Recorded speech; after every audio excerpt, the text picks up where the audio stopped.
This is case number 20155-950. This is Citibank versus Ashley McGee. Matters before the court on the following objections to a writ of garnishment. The record should reflect that a judgment was entered in this matter on the 23rd of April 2021 for $3,799.54. Your appearance for Citibank, please. That was it.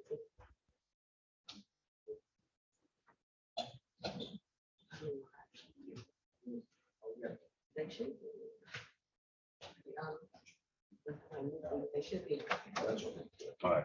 Strike the previous call. The court now calls case number 21169-486. This is member selected insurance company versus Blue Cross and Blue Shield of Michigan. The matter is before the court. Looks like for a status conference or scheduling conference. Your appearance for member select, please. Good morning, Your Honor. May it please the court, Richard M. Serrano, P. 69273, appearing on behalf of plaintiff. Thank you, Mr. Serrano. Good morning to you, sir. Now for Blue Cross Blue Shield, your appearance at this time. Good morning, Your Honor. Dylan Steck appear on behalf of the defendant Blue Cross, P number 82291. Thank you, counsel. Good morning to you. Do I have any other attorneys that might be appearing on this matter? I see there are multiple, looks like multiple defendants in this regard. Any other counsel? Your Honor, we've not received an answer from the other defendants, although we did settle with one of them, defendant called IEP. I got you. Independent emergency physicians. All right. So that part of it is resolved. All right. Thank you, counsel. All right. So what gives here? Have you had some discussions? Any movement? What do you need from the court at this time? We have, Your Honor. Mr. Steck and I have a handful of cases together. We've discussed this one. He is newer to the case. I think he just took over for the attorney of record.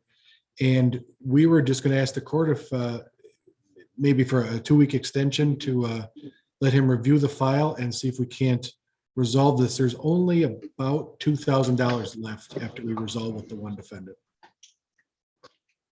Counsel, that makes sense to you, sir? That's correct, Your Honor. All right, so I'll go ahead and set it on a short calendar for review. That will not prejudice any rights that either party may have in terms of requesting discovery or anything. So I'll bring it back in the near term and see if you've been able to make progress. If not, then I'll set up a schedule and we'll go forward for it. So let me give you a date. The earliest I can give you about 2 weeks out or 2-3 weeks. She's going to give you that date. Thank you very much. May 9th. That's going to be 3/9. Strike at 5/9/22, and I'll have you back here at 9:30 a.m. that morning. And the case is set for review at that time. Thank you, Your Honor. Will we get a new notice with the Zoom information?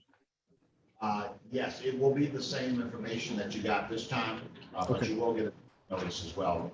I'm here, so you'll have that same Zoom number as today. Appreciate the court's time, Your Honor. Thank you. Thank you, Your Honor.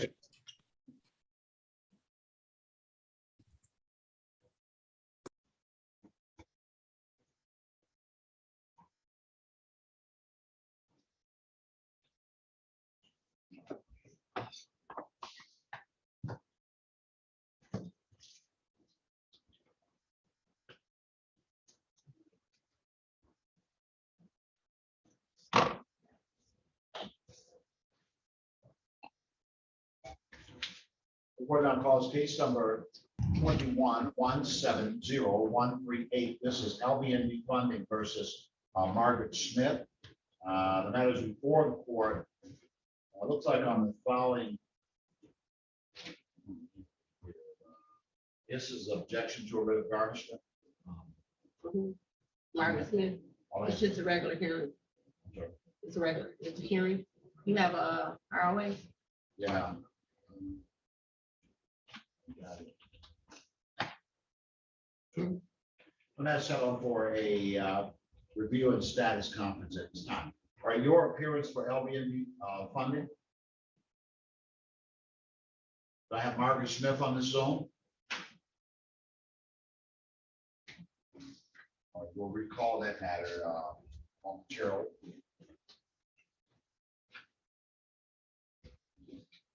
The court now calls case number 22-177640.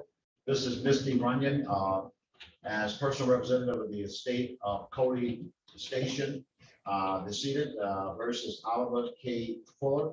The matter is before the court, set on for a status conference, scheduling conference. Your appearance for the estate at this time, please.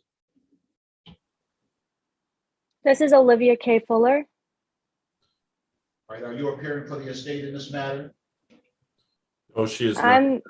I'm the defendant.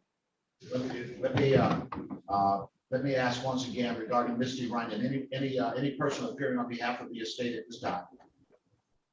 All right, anyone appearing for Fuller at this time? Good morning, Your Honor. Richard Baker, P76447, on behalf of defendant Olivia K. Fuller, who is present and consents to this hearing to be held by Zoom. All right, thank you, Mr. Fuller. Good morning to you, sir. Judge, I don't believe we have a plaintiff this morning. Yeah, that's what I'm getting ready to inquire about. Have you spoken with anybody recently representing for anything in this regard, sir?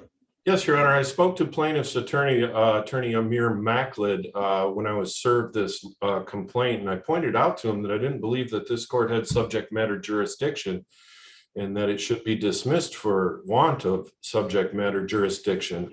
He didn't disagree with me, and I don't know. He didn't pull the case. Maybe he's bailed. I have no idea. So he didn't sign any stipulated order for dismissal or anything along those lines? Sure. All right. And in your discussions with the opposing counsel, did you get the sense that he knew that today's date was set for hearing? Absolutely. Well, that would comport with my my notice. I see that the notice went to his office and it has the correct Zoom number and all those things. That's the same information you got, correct, sir? Yes, Judge. All right, just one moment here.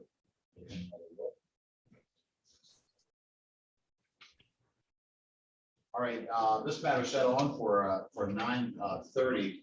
I don't see the plaintiff present. Unfortunately, did not receive a call indicating that they were delayed. Counsel, have you received any indication that the plaintiff might be delayed? Asked that you be patient in that regard. No, I haven't had none from plaintiff's attorney. Very well. Your pleasure then at this time, counsel. Your Honor, I'd motion this court to dismiss for plaintiff's inability to proceed. All right, in as much as the plaintiff has failed to appear with regard to this matter for a duly scheduled hearing, the notice on the scheduling provided that failure to appear will result in dismissal of the claim. The matter will accordingly be dismissed at this time. Court will stand will be consistent therewith. Thank you, counsel. Thank you, Your Honor.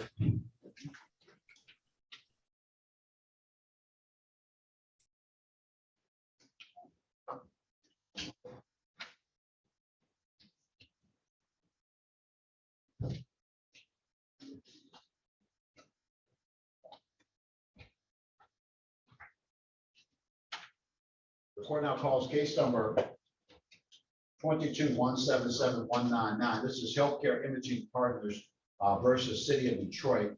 The matter is before the court for a status conference. Your appearance for Healthcare Imaging Partners, please. Good morning, Your Honor. Abdullah Farhat, P83347 on behalf of the plaintiff. Thank you, Mr. Farhad, and good morning to you, sir. Good morning, Your Honor. For the City of Detroit at this time, your appearance at this time, sir. Good morning, Your Honor. Philip Hiltner, P77913. Thank you, Mr. Hiltner, and good morning to you as well, sir. So I do see that the matter has been joined by the submission of the city's answer in this regard and notice of defense. Have you had opportunity to talk? What do you need from the court? Of course, I'm prepared to set a schedule on this matter. But if you talk to each other, perhaps we can move forward in some other way. Somebody update me at this time. Yes, Your Honor, we spoke for the first time just earlier this morning. I think, I mean, my preference or defendant's preference would be to set an order, a scheduling order at this time, and we move forward from there. All right, your thoughts, Mr. Carter? Your Honor, I don't have any objections to that. All right, very well. So I'm going to go ahead and set a 60-day formal discovery order with regard to this matter, allow for the open exchange of information during the 60-day period. I'll give you a specific date in just a moment. The court will also, on the date that will be given to you momentarily, allow for the filing of motions and for motions to be heard on that date. So long as the motion is positive or otherwise is noticed up for that date, I will hear it on that date as well. The only requirement is that you make sure that you give the other party, the opposing party, at least 10 days to respond to the motion. So if you file a motion, be positive or otherwise, as long as the other side has 10 days to respond, I will set that over. I will hear it on the next action date. That next action date is going to be June 28th, 2022, and that's going to be at 9:45 a.m. June 28th at 9:45 a.m. will be the next action date. I will issue an order. You'll get an order in the mail with the information that I've already set forth and with the notice of the date on this. Sounds good. Thank you, Your Honor. Thank you, Your Honor. Thank you to the two of you. Thank you.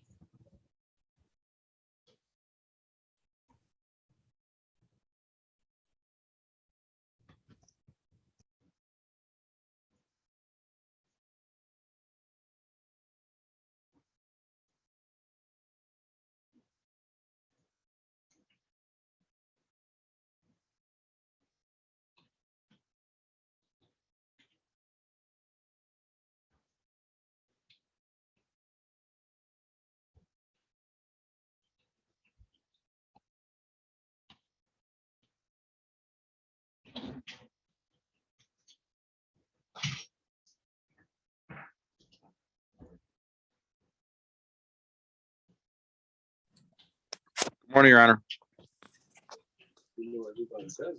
Good morning, sir.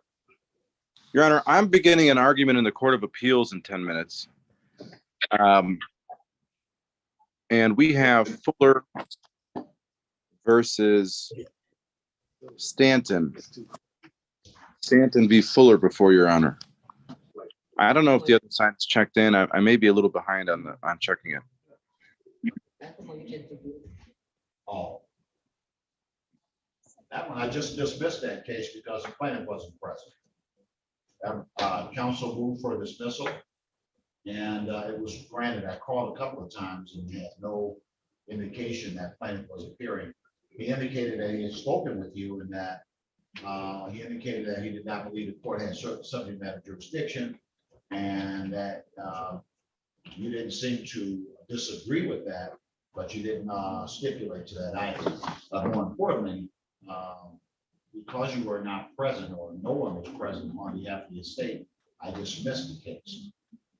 That's fine, Judge. If I need to refile, I'll reach out to counsel, and if we need to refile, I will. I think we resolved a substantial portion.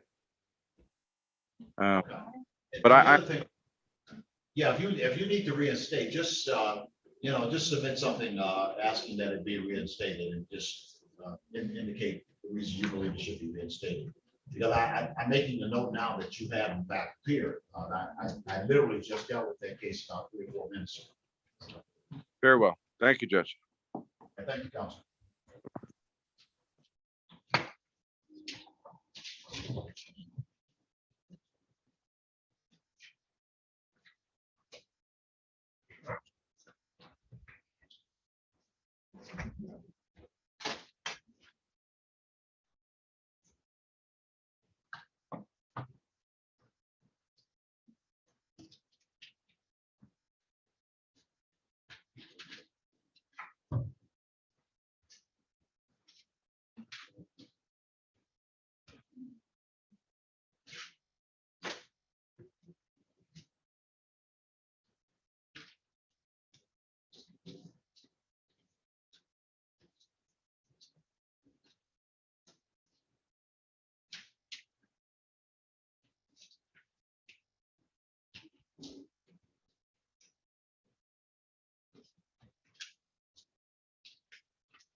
Hello.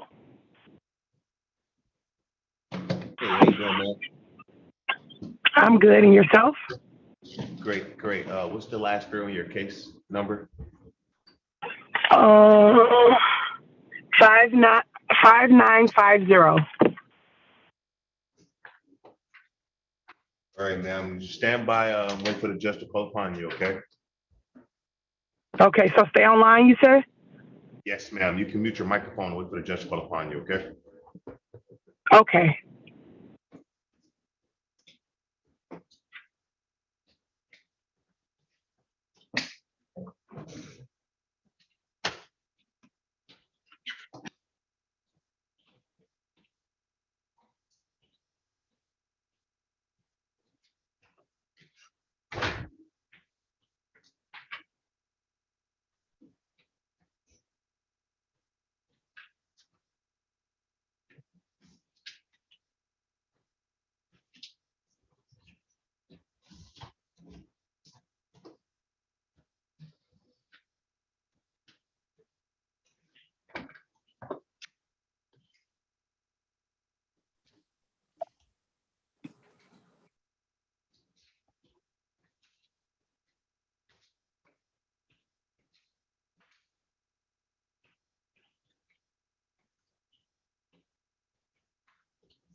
Madam Counsel, which matter, what's the last four digits on your matter?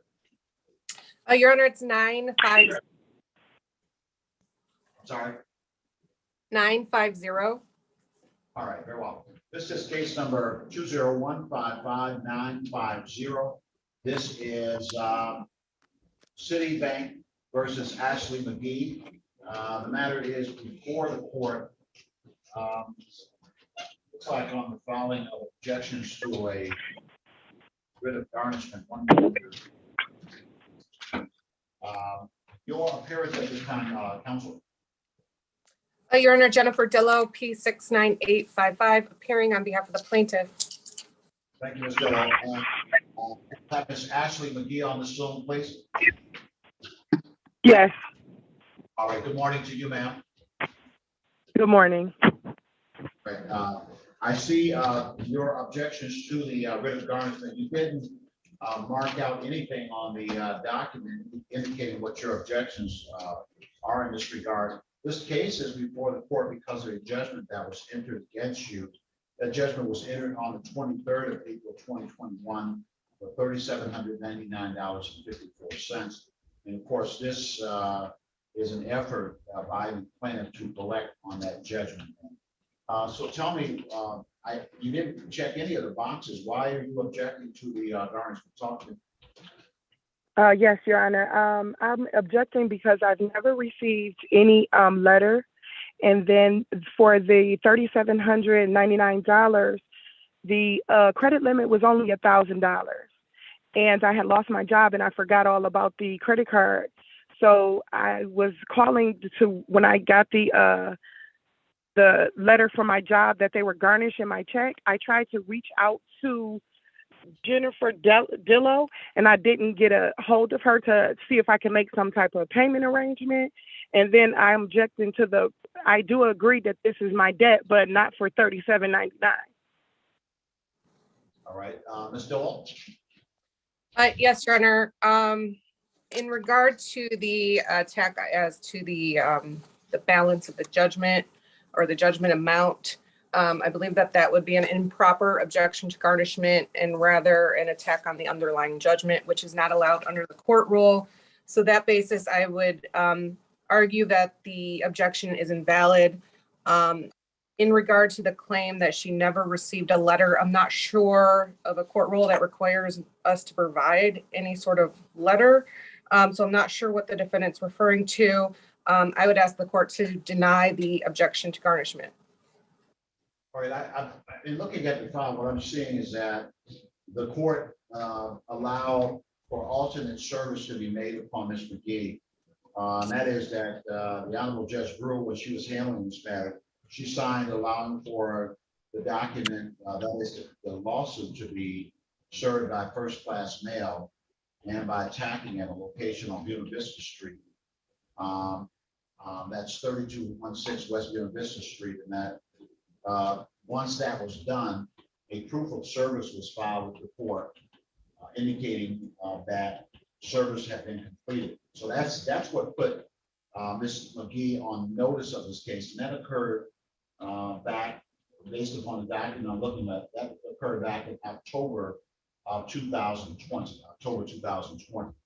So subsequent to that time, the plaintiff asked the court to enter judgment based upon the fact that that Ms. McGee did not respond to the document that was left at her home.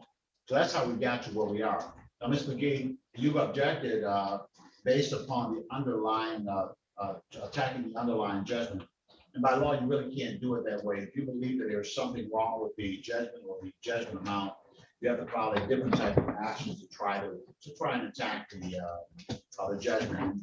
Typically, something like a motion to set it aside or to amend it. And you have to provide some pretty good reasons as to why you believe that that should be the case. So that's where the situation is right now. It doesn't appear that you have a valid objection to the writ of garnishment. You did tell me that a part of what you were looking for is a way to set this up on some type of payment arrangement so that you would not be given with the garnishment. So let me ask you, what is your take home? You get paid every 2 weeks. Something, is that correct, ma'am? Yes, and right now I'm working overtime because my daughter just moved to college, so I'm working overtime to help her pay her rent. But Your Honor, like I said, I do agree that it's my debt, but the credit limit was only $1,000. So I was just trying to find out, how did it get up to $37.99? Okay. Well, I think that a part of what you have to do is listen to what I just said. You can't even raise that issue today. If you believe that somehow the judgment should not have been entered for the amount that it was entered, you have to file to attack the judgment. Right now, the only issue in front of me is this garnishment. That's the only issue that's here today. You can't object. Oh, because when I went to court, I didn't know what to do. This is my first time ever. Let me stop you. One of the things that you don't cut me off. You can't. Oh, I'm sorry. You can't do that. And you always get a chance to talk here. You definitely cannot cut me off. So that issue is not before the court at this time. That does not mean that you cannot raise that issue. You still have the right to file something. I mentioned it before. If you believe that it should not have been entered for the amount, you can file a motion to set it aside. You can file a motion to amend it, et cetera, et cetera. But you can't. There's nothing that you can do with that today. Today, you're dealing with the garnishment. And the garnishment is an attempt to collect upon that judgment. And my questions that are aimed at you now are questions to address. What do you want to do about the garnishment? You told me that you know that you owe something. So a part of what I'm seeking to do here is to see if there is some type of payment arrangement that can be set up so that you can get some relief from the garnishment, because that's about the best that you can do today. So my question to you is, and I understand that during college, I've sent forth there and they spent all my money. But I also understand that you have this judgment pending. So how much are you, let me ask that different. Has any money been intercepted thus far? I'm sorry. Can you say that one more time? Yeah. The last part. Has any money been intercepted in your check? Have they taken any money? Yes, they took $600 and I think $86. That was just one garnishment, correct, ma'am? Yes. Okay. So, I understand that you're working overtime, and so if you continue to work overtime, that would be about the amount that they would be garnishing, I guess, every 2 weeks. So that garnishment would be hitting you somewhere in the neighborhood of $1,300 or $1,400 a month. That's a lot. So the first thing that would happen is whatever money has been taken, that money will be released to the plaintiff to go towards the judgment. How much do you want to pay on this a month, ma'am? And you still can file something to object and what have you, but what do you want to pay? If I could pay $350. Okay. I think that based upon the judgment that the judgment amount that's been entered, I think that $350 is a reasonable amount. a reasonable amount. So what I'm gonna do, the first thing I'm gonna do, Ms. McGee, is I'm going to find the objections invalid for the reasons that I've already told you about the objections. So I'll find the objections invalid, and any funds that are withheld, they will be released to the plaintiff. And then I'm gonna stop the garnishment now. And I'm signing an order now to stop the garnishment or suspend it. And suspending the garnishment will be based upon you paying a monthly installment. I'm going to commence that monthly installment on just one moment, ma'am. On May 13th, July 13th, 22, you will pay the $350, and then you will pay it per month thereafter until the judgment gets satisfied. Now, you still can file objections to the judgment or file try to get the judgment disturbed, but then you want to do it like that. But this is a situation where the garnishment is and you can pay it voluntarily. Decide what you want to do next with this. You understand? I couldn't really hear you, but I heard you said that I can still file an objection to involuntary. Yeah, no, a couple of separate things here. You pointed out earlier that you don't believe that the amount of the judgment should be that amount. You still can file something to try to challenge that. In the meantime, what I'm allowing whatever funds have already been taken to be sent to the plaintiff to apply to the judge. And then I'm going to lift the garnishment because of the voluntary payment. And that voluntary payment will be $350 a month starting on the 13th of May. As long as you make that payment, the garnishment will remain suspended. If you don't make that payment, then the garnishment will be reinstated. All right, you understand how that works, ma'am? Yes.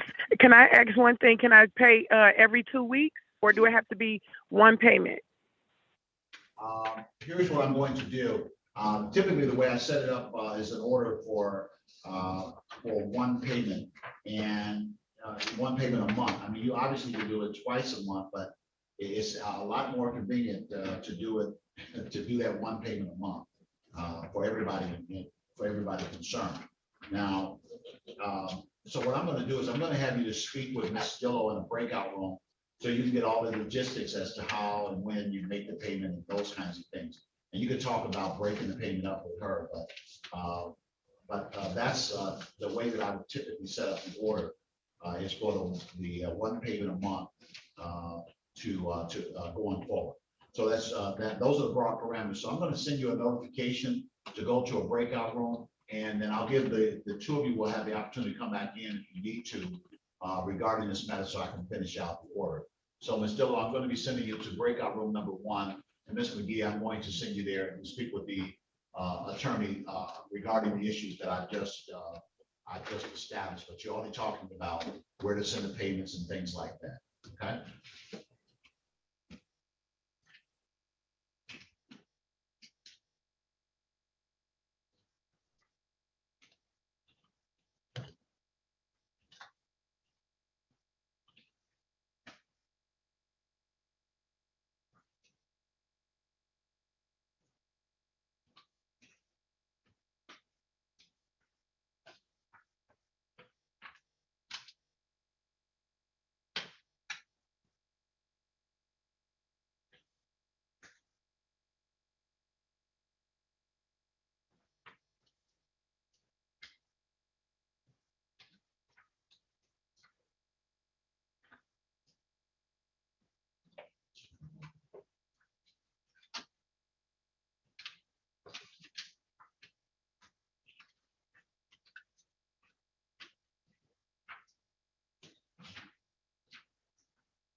All right, Mr. Cox, which matter are you on? Last four digits. Last four digits, Your Honor, are 8340.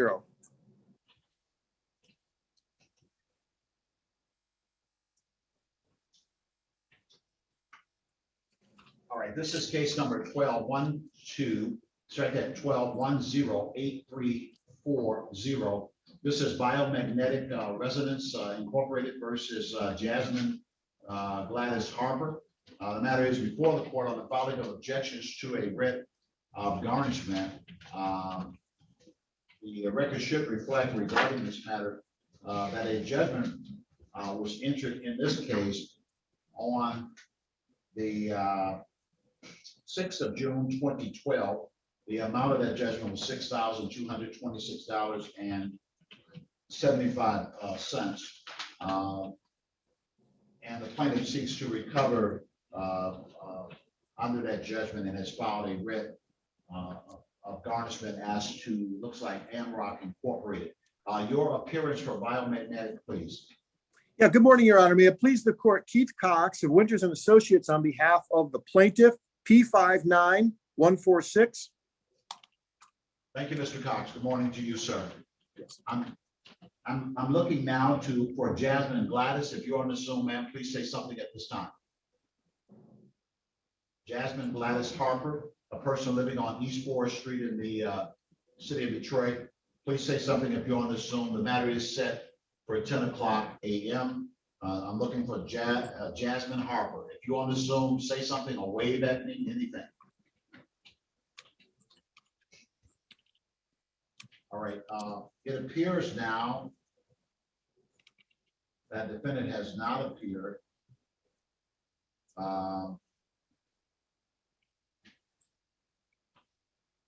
So counsel, what's going on here? I see an attachment of a check for $3,900 to the objections to the garnishment. And it indicates that per State Farm insurance payment was made on 02/2010. It says the judgment has been paid. Yeah, Judge, this goes back, as Your Honor indicated, this goes back to a judgment from a long time ago. There were a couple of MRIs that the defendant received. One got paid and one did not.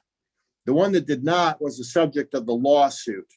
And so what effectively the objections are doing are attempting to very belatedly challenge the merits of the underlying judgment.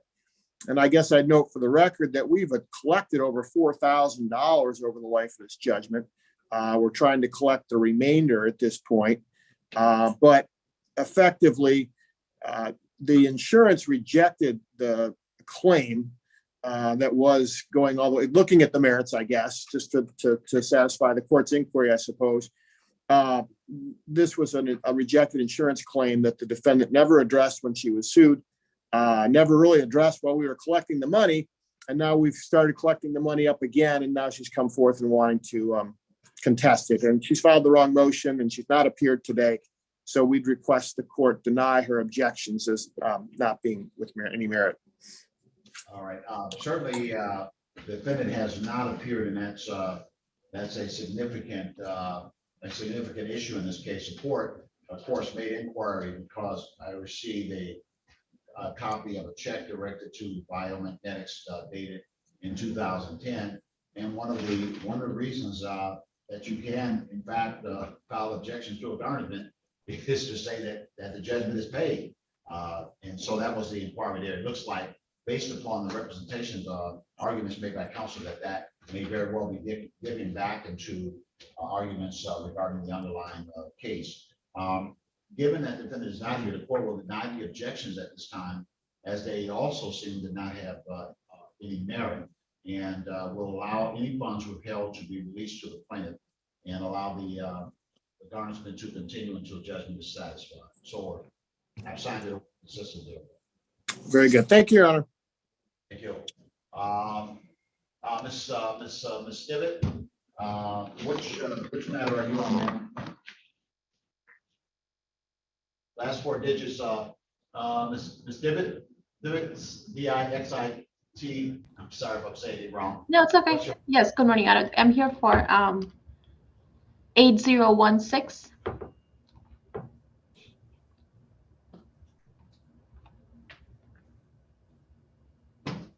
This is case number 05 12801 6GC. This is Ford Motor Credit versus Betty Eldridge. The matter is before the court on the following objections to a writ of restitution. The record should reflect that a judgment was entered in this case.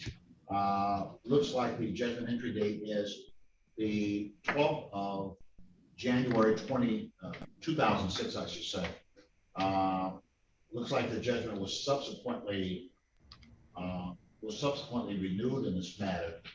And the judgment amount appears to be some 8,300. I'll strike that, look like 8,900, $8.56. All right, Council, your appearance regarding this matter. Yes, good morning, Your Honor. This is Natasha Dixon on behalf of the plaintiff Ford Motor Credit Company. My fee number is 82333. All right, thank you, Council. And again, good morning to you. I'm looking now for Miss Betty Eldridge. If you're on the Zoom, say good morning at this time. Good morning. All right, good morning to you. Good morning. I have. Good morning, Your Honor. Yeah, I hear you. You hear me okay? Yes, sir. You look great this morning.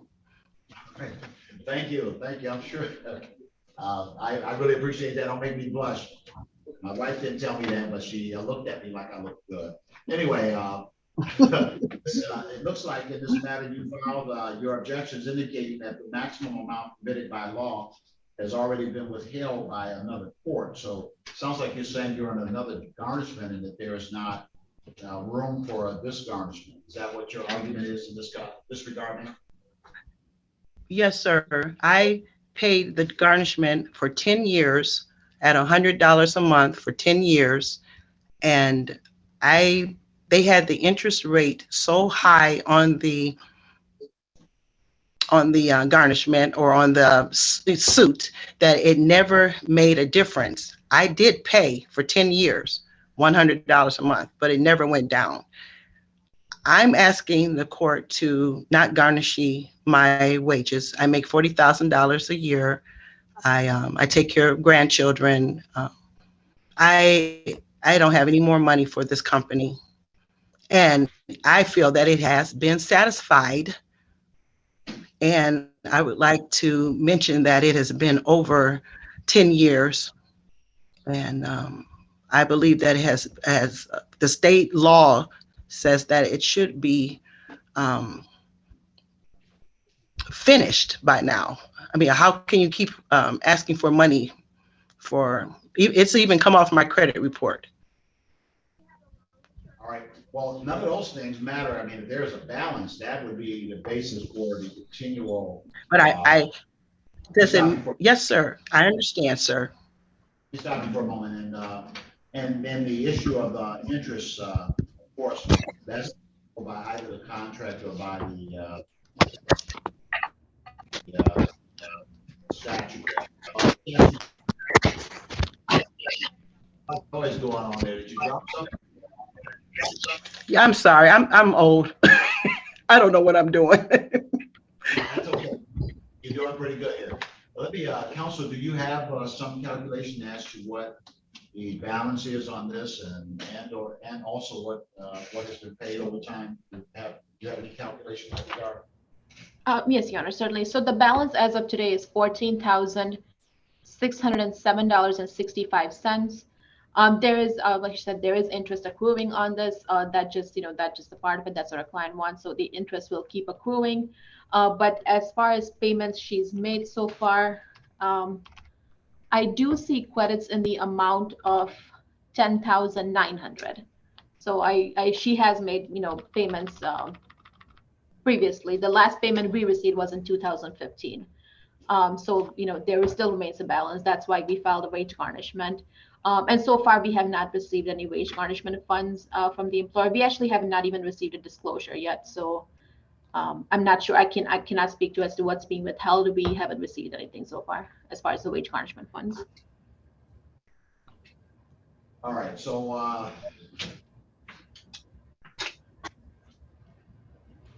so she's paid, the judgment was 8,300. She's paid 10,900, and now she owes 14,600.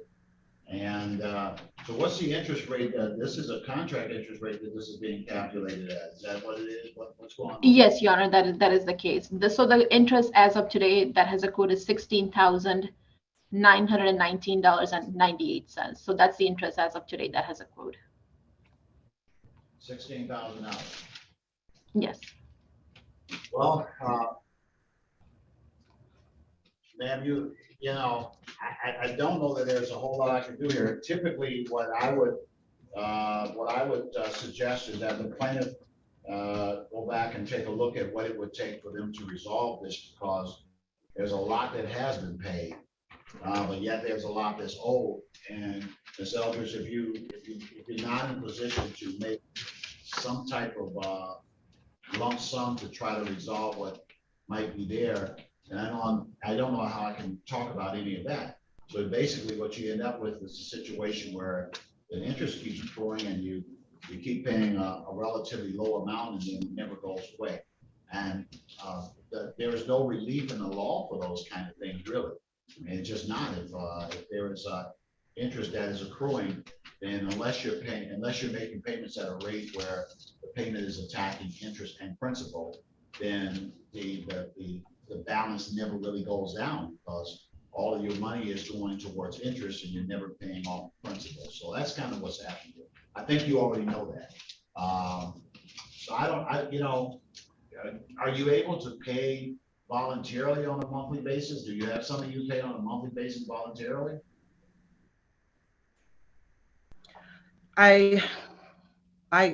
With the rate of everything that has gone up in the last year, I don't know how I'm supposed to give them any more money. The gas, the food, and the interest rate alone. Is that fair? Is that right? I mean, is that legal? It's legal. All the other questions that you asked about fair, right, etc. Legal is what answers all of those questions. The law permits it. Now, you probably, the hard challenge here is that, well, a couple of things. One is that you pretty much did it the right way. You've been trying to pay it. The hard part of this is that you got a high interest rate attached to this, and you had a significant judgment amount. So it's kind of like spinning the wheel, and the law allows that. The law allows the plaintiff to collect interest on their judgment. Now, sometimes what happens is that when you paid a lot, and then if you have some lump sum amount that you can put up as a pledge for the balance, sometimes they'll reduce the balance and allow you to pay it off. But I mean, it doesn't look like that's something that you could do. So basically now what you're dealing with, are you still working for Point Dairy Service? Yes, sir. How do I address that with the plaintiff or the client? Because I don't want I'm 61 years old. This is embarrassing to have this come to a company where I am trying to excel, and to have this garnishment brought to me. This is just embarrassing at my age. And I understand.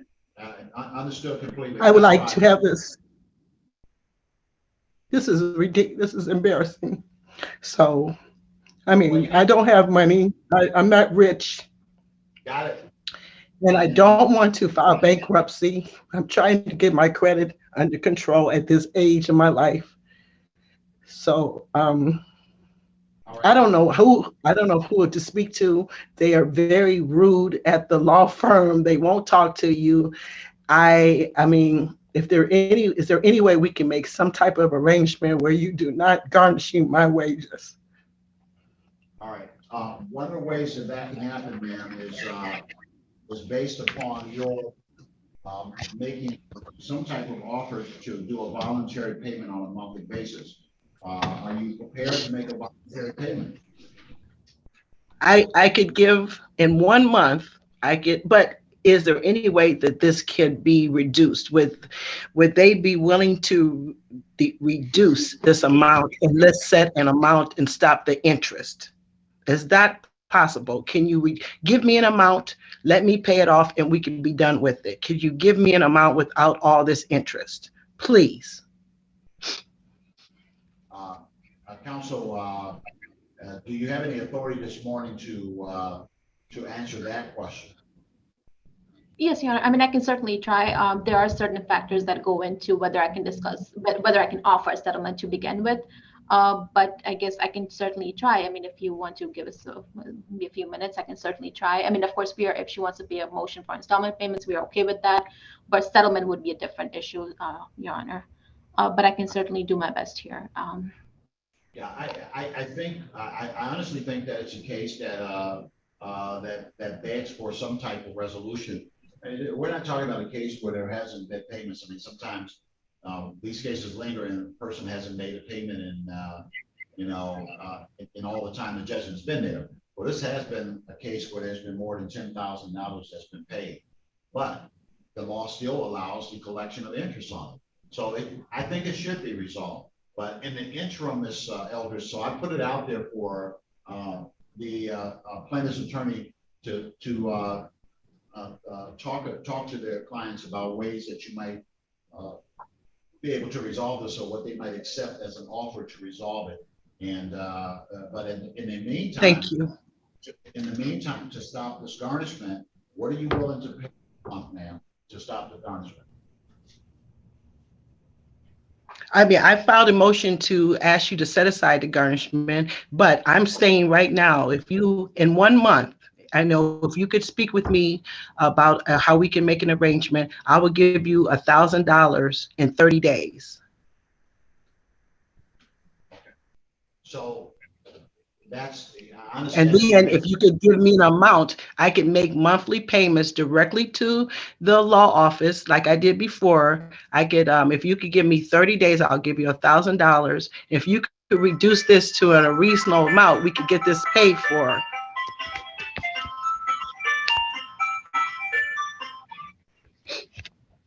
And counsel, that's waiting for me. I'll be right with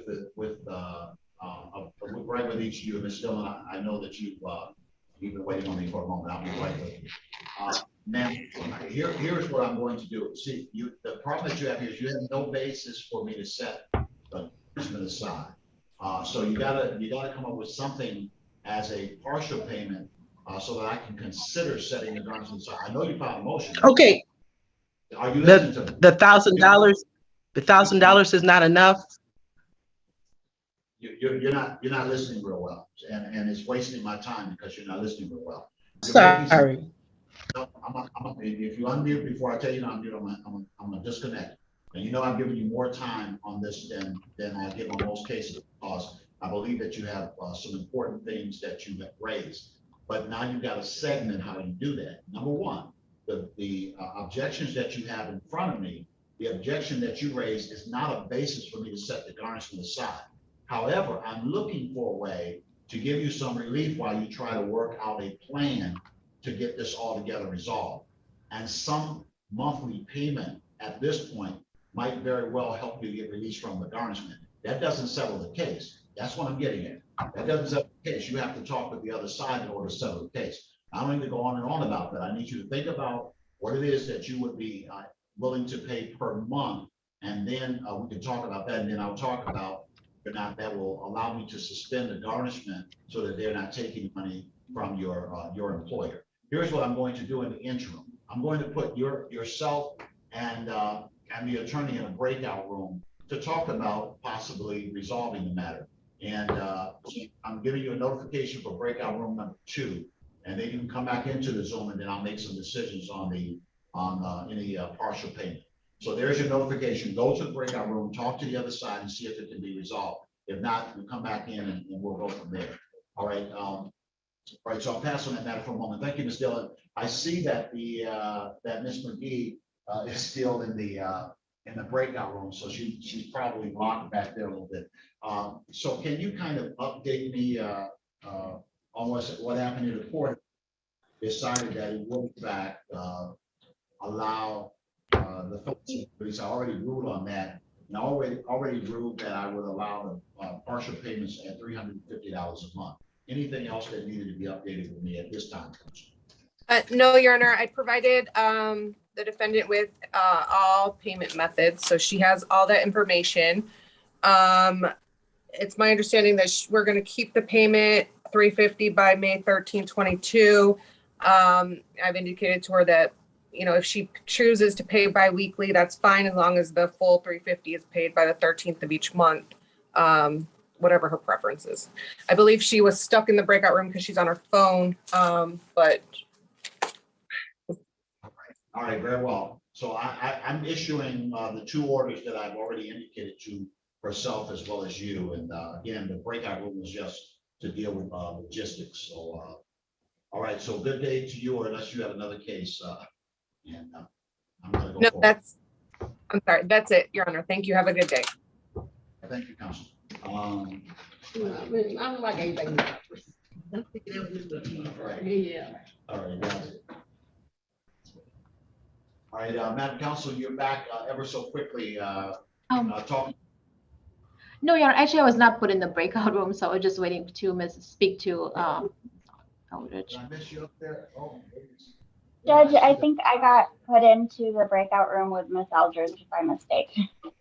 Thank you for not going, Miss Francis. Hey, thank you for not going to that.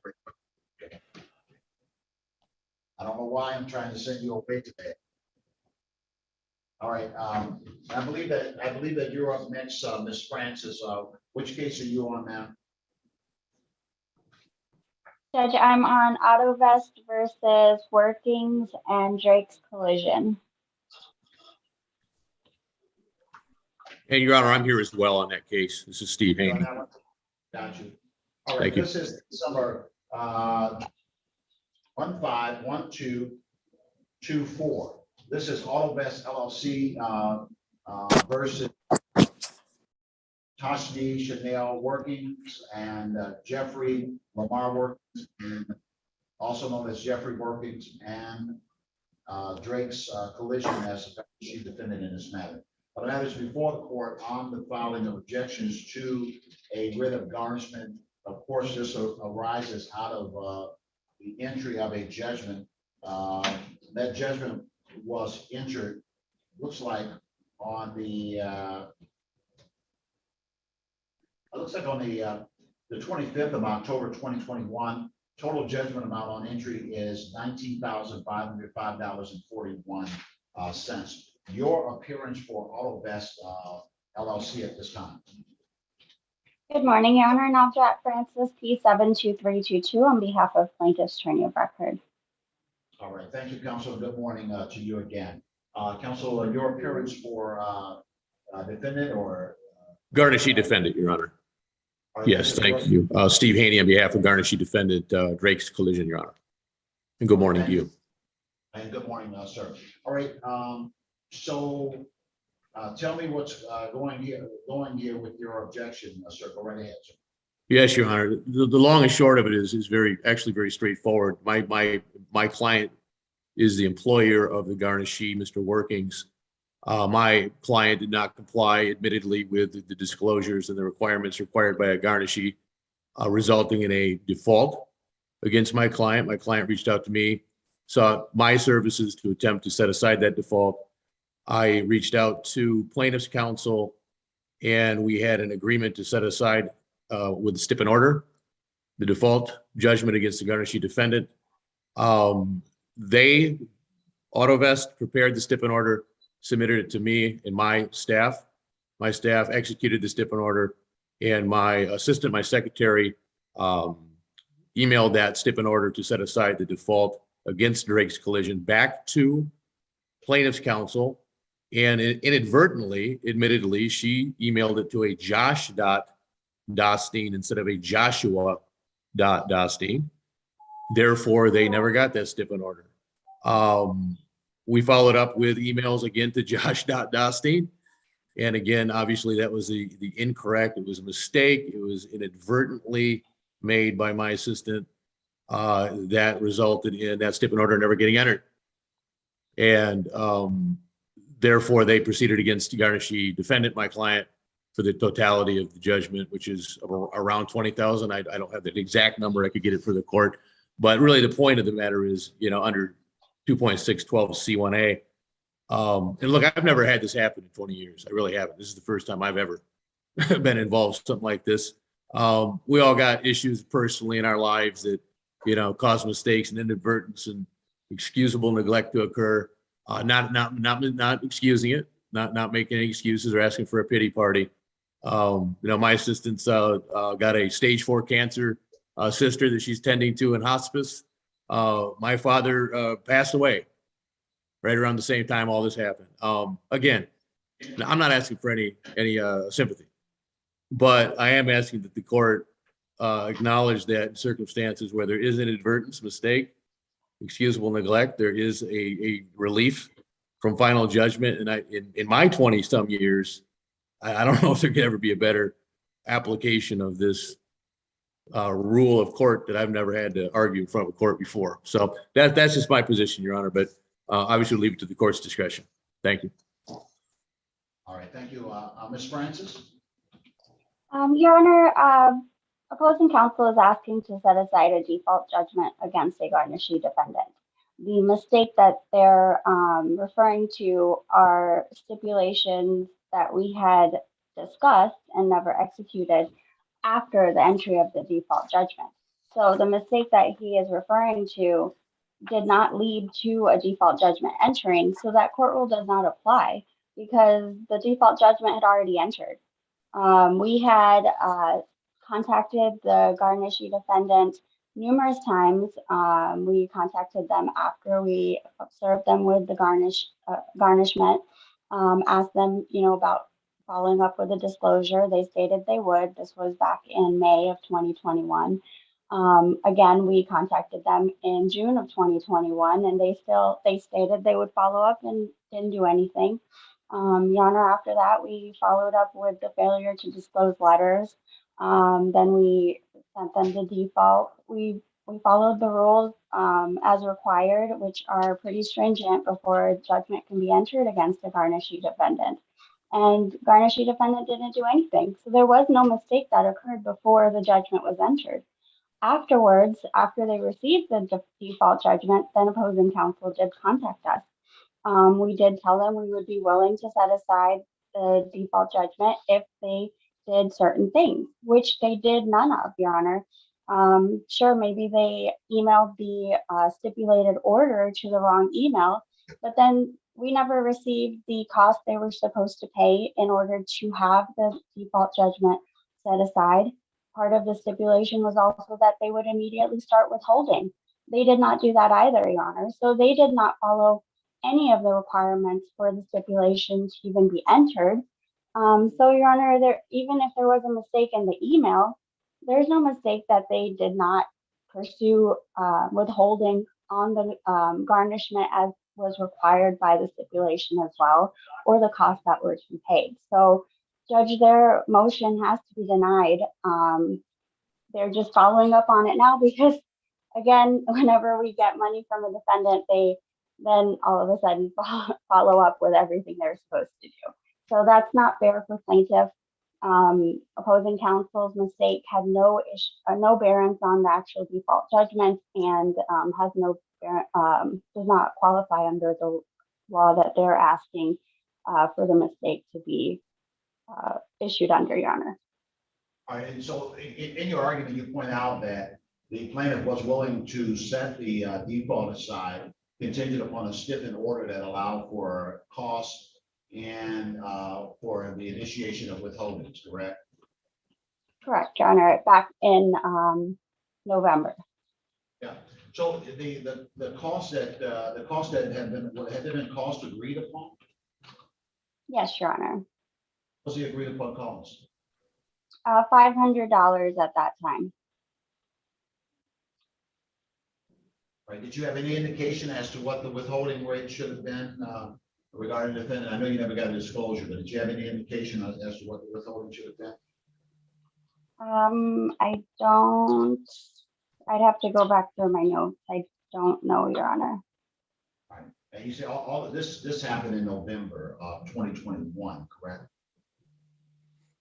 Yeah, the communication with opposing counsel happened in November. All right, counsel, you have any indication of what the the withholding should have been as relates to the disclosure, or that should have been advanced? Withholding by way of a final judgment amount, Your Honor, or a monthly number that would be garnishing the employer? Right, that's what I was trying to get a sense of that. If you knew Yeah, understood. The employee still works for my client. He's been there for like 10 years. He's not going anywhere. And I remember it was around $300 or $400 a month. He's a body tech at the shop. He's been there forever. You know, obviously my client is willing to fully, you know, comply with the garnishment immediately. Certainly, you know, and I would just say any stip and order that I've ever, I mean, often we as lawyers, you know, we tell the other side, hey, just go ahead and sign my name on it. You know, just go ahead and with permission. I don't think I've ever followed up on a stip and order before with an opposing counsel, because and if the opposing counsel didn't get the stip and order, usually I would expect what I would do. I would reach out to them and say, hey, by the way, heads up, I didn't get that stip and order. Right. That's what I would do. You know, and I'm not, you know, judging what other people know the way they practice law, but as a professional courtesy, if I have an understanding with another lawyer and then something slips through the cracks, first thing I do is I reach out to that lawyer and say, hey, I didn't get that. You know, so that to me was, you know, unfortunate. But again, everyone chooses to practice the way they choose to practice. You know, the way I do it doesn't mean it's the right way to do it. But my client understands that he needs to comply with this garnishment. There's no misunderstanding that, and he's ready and willing to do that Friday. Well, I think that I think that let me stop you for a moment. I think that there are some equities on both sides of this. This kind of went sideways. You already had a situation where the plaintiff had a significant judgment that would resolve the entire case, and then they agreed to stipulate that at cost and a disclosure, they would be willing to set it aside, and then that gets all bundled up. And Mr. Haney is right that, you know, oftentimes, you know, we lawyers have to work with as much collegiality as we possibly can, while at the same time not compromising the best interests of our client. But you got a client and you got a $19,000 judgment and you have a collectible defendant. Well, you go to your client and you say, well, we should set it aside, and then you don't get the paperwork back until the client was still waiting. Well, you know, I think that there are some equities on both sides of this. I think that the judgment should be set aside, and Mr. Haney's raised good reasons as to why that should in fact happen. And I think that just as the parties had some differences in equities as it relates to how this all came about, I think that resolving this issue involves weighing some of those equities here. The fact is that there was a stipulation agreement for cost at $500. I'll allow that cost. I also will conclude for purposes of moving this case forward that the plaintiff is indebted to, that the garnishee defendant is indebted to the plaintiff in the sum of $2,000 on behalf of the underlying defendant. So the $500 is cost that is to be paid to plaintiff's counsel. $2,000 is to be applied towards satisfaction of the judgment. So in exchange for $2,500, 500 of which is cost, 2,000 applied towards judgment that will cover the defendant through the month of April. And based upon, and then the final and third thing is that there must be a forthwith issuance of a writ, of a disclosure that will disclosure and withholding that will commence in the month of May. All right. That will, Your Honor. Yes, Counsel. I'm sorry. I would argue that the $500 in cost was before we had to come back to court, have more expenditures, and calculating at what opposing counsel stated, $300, $400 a month since last May when we first started contacting them, we would have received about $5,000 by now in garnished funds, Your Honor. So I would argue that the cost should not just be $500 now, and that we should be able to have $5,000 going towards the judgment from the garnished funds. The period that I was working with was the November period when council became engaged in this matter. So I've been working with November going forward, and that's why I set the $2,000 amount. I also heard you that the stipulation in November was at the $500 amount, and I considered that there was additional work notifications, but I did not consider that council made the appearance in court today. That's something I did not consider. Let me hear from Mr. Haney. Yeah, I leave it to the court's discretion. I would submit that my client's willing and able to handle this by Friday, what the court's ordered. If counsel is asking for her time today, I have no objection to that. No problem. Pay it Friday. Yeah, that's a part I think I meant. I'm not going to take the garnishment back to anytime earlier than November, but I am requiring that the plaintiff began withholding in the month of May going forward as a part of the order in this case. And I will increase the cost amount by $250. So the cost amount will be $750. So the total is $2,750. That must be resolved forthwith. And again, the part of the order is that the disclosure be made so that payments can be withheld in advance beginning in the month of May. Now, thank you. All right, so that's my order. Somebody get an order to me right away with that. You can send it by way of email. And that email address is Latifah, LATIFA.Hunter@36districtcourt.org. Judge, Thank just to clarify, the $2,000 is being withheld from the garnished funds and sent to plaintiff, or is garnishee defendant paying that since you set aside the judgment? That's coming from garnishee defendant. That's Okay. coming from collision. Drake Collision is paying the $2,750, and $2,000 of which is to the judgment. $750 is in cost to the plaintiff. Okay, thank you. All right. I know that took a little moment, but thank you to both of you, and good day. Thank you as well, Your Honor. Thank you, Your Honor.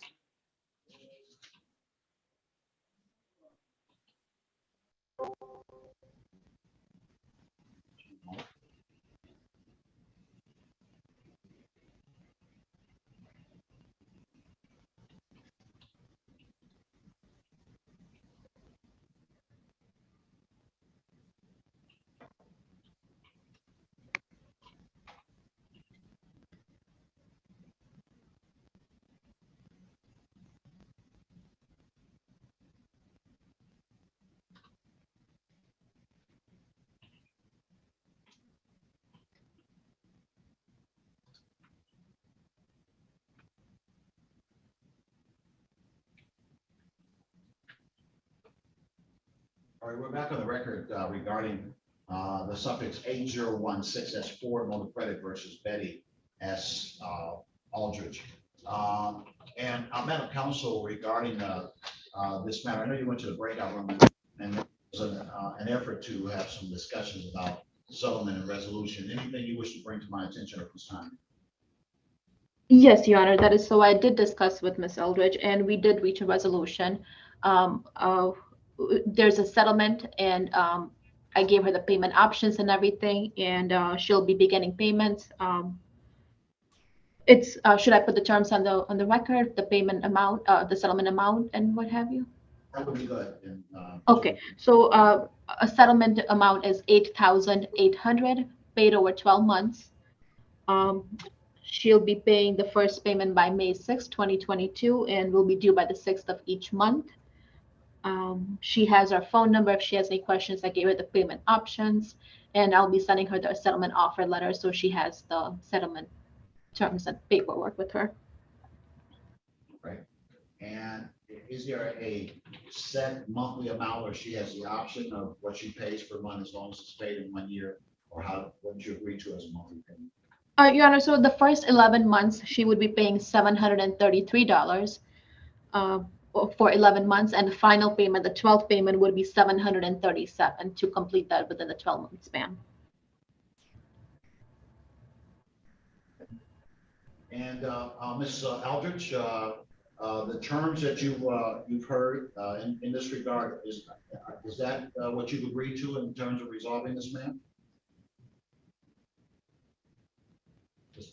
Are you able to hear me, Ms. Aldrich? Yes, sir. All right.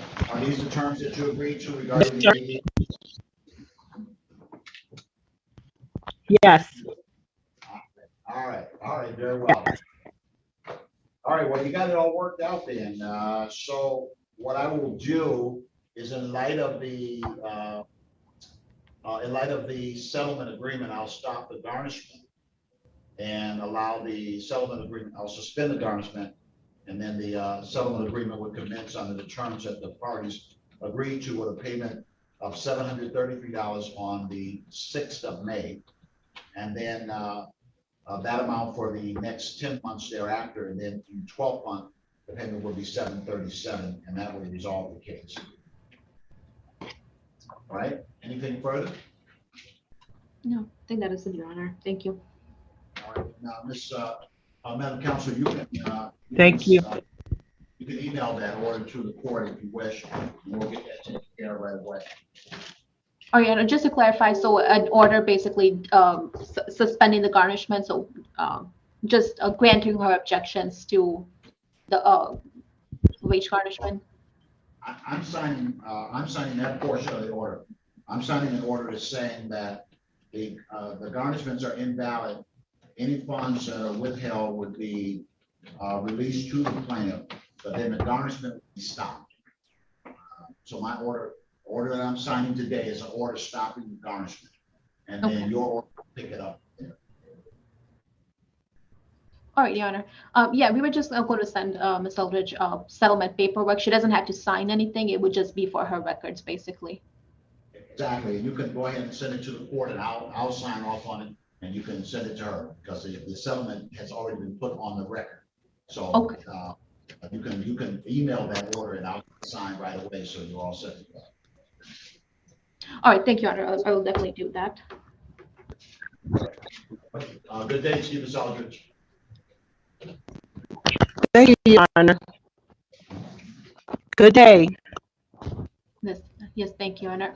And should I wait for the email, or you might have it on the website, maybe? Let me make sure you have where you get directly to us. That's Latifah, LATIFAH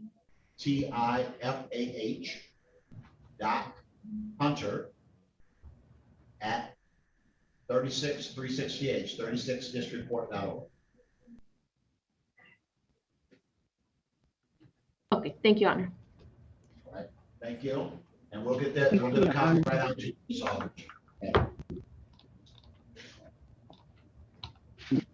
Have a good day. You too, thank you.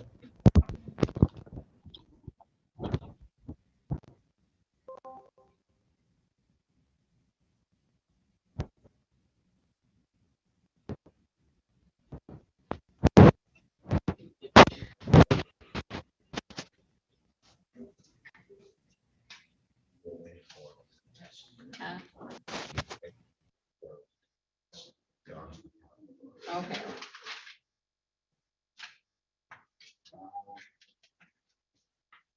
I'm looking for LVMB funding versus Margaret Smith. I called that earlier under case number 21170138. I don't think anyone responded on this matter. Just one moment.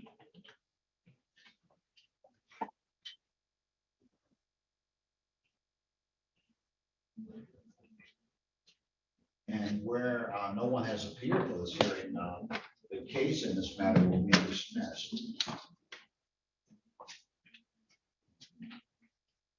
also have.